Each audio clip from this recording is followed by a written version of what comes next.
Hello, lovelies. How are you today? I want to share something from a client session I had earlier today, which I think is going to help many of you. My lovely client, who just joined my program, needed some coaching around shame. She was telling me that every time she has sex with her husband and starts to enjoy herself, she feels this wave of shame hit her. And so she stops everything. We coached on that shame and uncovered that it comes from her strict religious upbringing. For the longest time, she associated any sexual feelings or sensations as wrong, dirty, and sinful. And despite being married now and it being okay, according to her faith, to be intimate with her husband that way, pleasure still triggers her learned shame, as I call it. And having a ring on her finger doesn't undo that learned shame. She actually needs to unlearn it to be able to fully enjoy intimacy. That partly entails changing the narrative in her brain that has led her to believe that her thoughts and feelings around sex and pleasure are something to be ashamed of. And it also requires reassuring her body that it is okay to feel pleasure, that nothing has gone wrong, and that this is in fact something she wants to experience as a beautiful expression of love with her husband. Today, I don't want to go into the whole thought work aspect of things. It's not what this episode is about.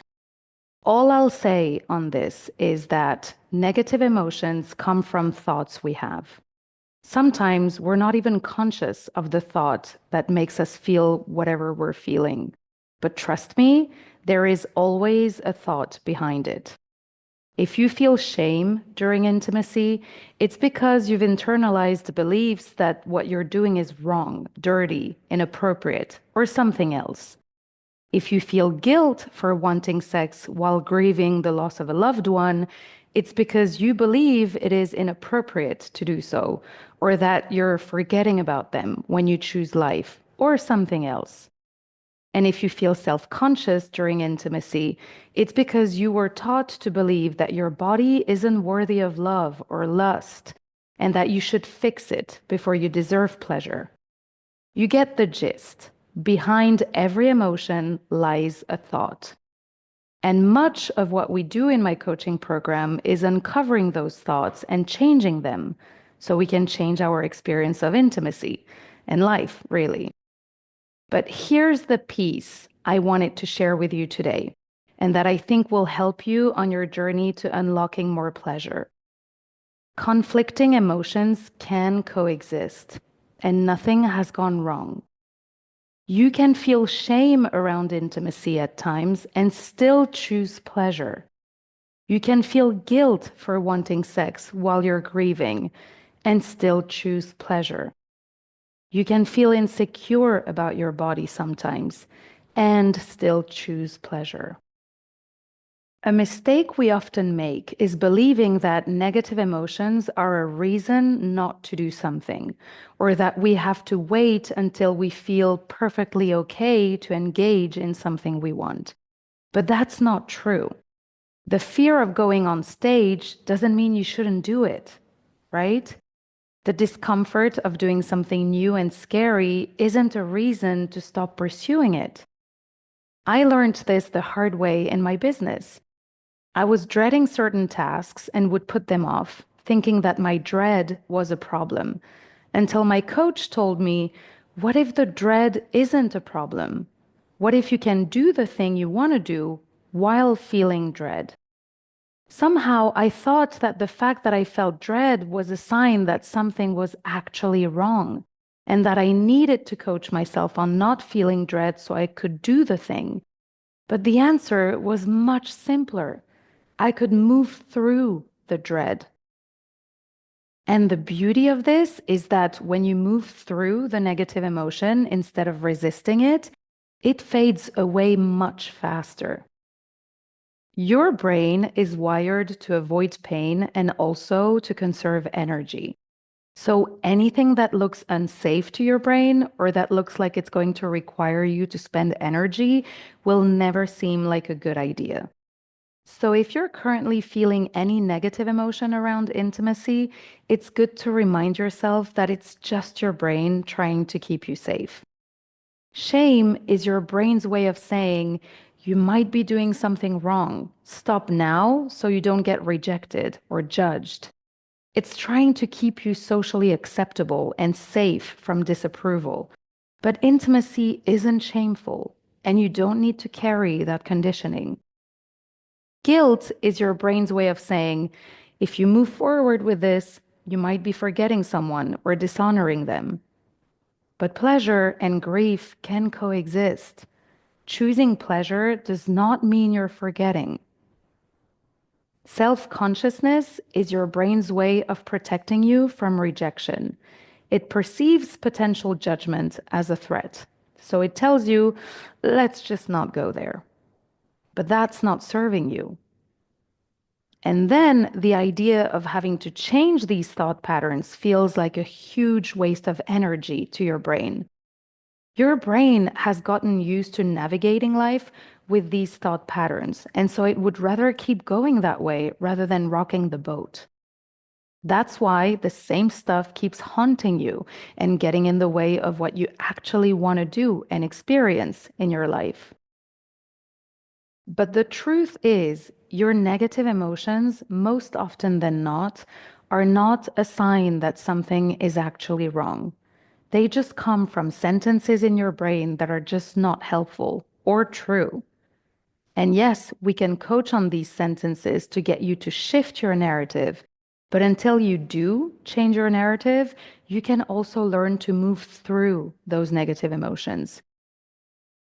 Going back to my client and her feeling of shame, yes, we're absolutely going to work on changing her belief system around sex and intimacy so that shame no longer comes up. But in the meantime, I also invited her to move through the shame. At the moment, she stops everything when she feels shame. But what I said to her is, when you feel shame, nothing has actually gone wrong. It's just that there's a part of you that needs to be reassured that all is well. Her shame is not a sign that something is actually wrong, that she actually shouldn't be intimate with her husband. And she knows that intellectually. But her body, that has learned to repress every emotion of desire and sensation of arousal and pleasure, now needs to be reassured that it is okay to feel all the good stuff and that nothing has gone wrong. On the contrary, she absolutely wants this. This is the beauty I wanted to share with you today. You don't need to wait until you have no more shame, guilt, dread, or whatever emotion you have right now that you see as a problem. You don't need it to go away to experience pleasure. They can coexist. And the beauty of this is that in time, the negative emotion dissipates, and changing your thoughts that create that negative emotion in the first place also gets easier. It goes hand in hand. It's a mind and body work. Let me give you another example. I struggled with body image for years. Because of health issues, I gained some weight, and my body no longer corresponded to beauty standards. And so I believed that in order to have what I wanted in life, a passionate, deeply connected love and sex life, I needed to lose weight first. And so for 5 years, I refused to allow intimacy into my life. At some point, I had done a lot of work on my beliefs about myself and my lovability, and I must say that a lot had improved, but there remained a nasty little background thought that I somehow wasn't able to shake. I finally believed that I was lovable, worthy of finding someone who could genuinely love me, but I believed that nobody could truly want my body, and feeling wanted was something I yearned for. I was afraid that if a man would fall in love with me, he would put up with my body out of love. but that he could never truly desire me, not in the lustful way I wanted my body to be desired. Now, this may sound silly or crazy to you, but this was genuinely the narrative in my brain. And the feelings associated with that narrative were shame, hopelessness, and despair, mainly. But here's the thing. Instead of waiting another 5 years to lose weight, or waiting indefinitely, because I haven't lost any weight to this day, I decided that these negative feelings were not a sign that something was actually wrong. I acknowledged the fact that this was the narrative in my brain and that I wasn't quite able to change it at that point, and I decided to move through it. I chose to be courageous and put myself out there despite feeling terrified of being rejected or not wanted as I hoped I would be. I didn't wait for the shame, hopelessness, and despair to be gone. I moved through them. And the most wonderful thing happened. I met my partner, who is the perfect person for me. And aside from all the love and affection that I receive from him, he looks at me like I'm the last cold Coke in the desert.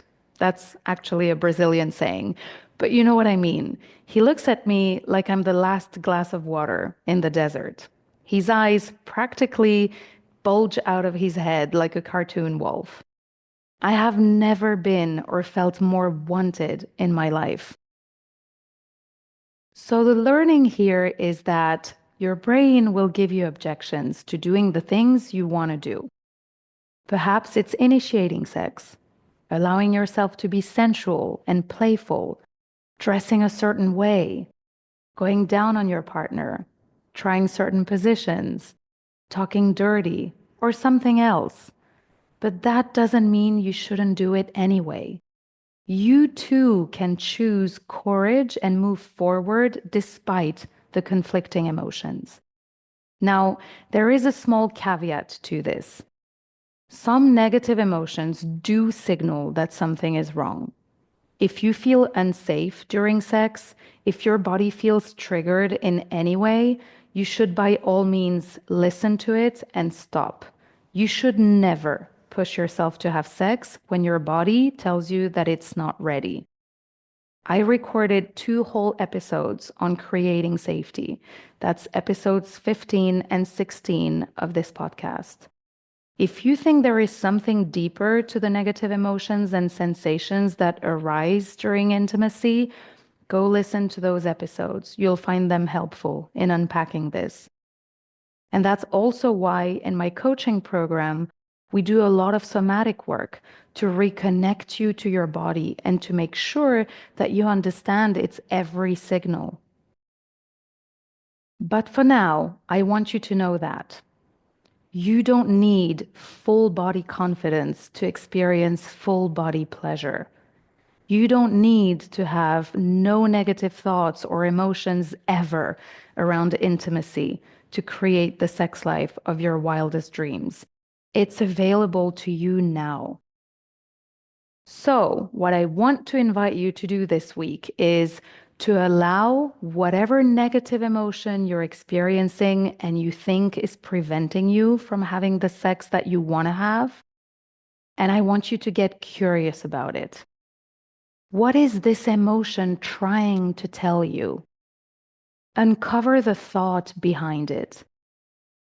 And then put a hand on your heart and reassure the scared part of you that all is okay and that your negative emotion isn't the sign that anything is actually wrong, and also that it doesn't define you. Okay, lovelies? I hope this was helpful. I'll see you next week for more goodness. Bye.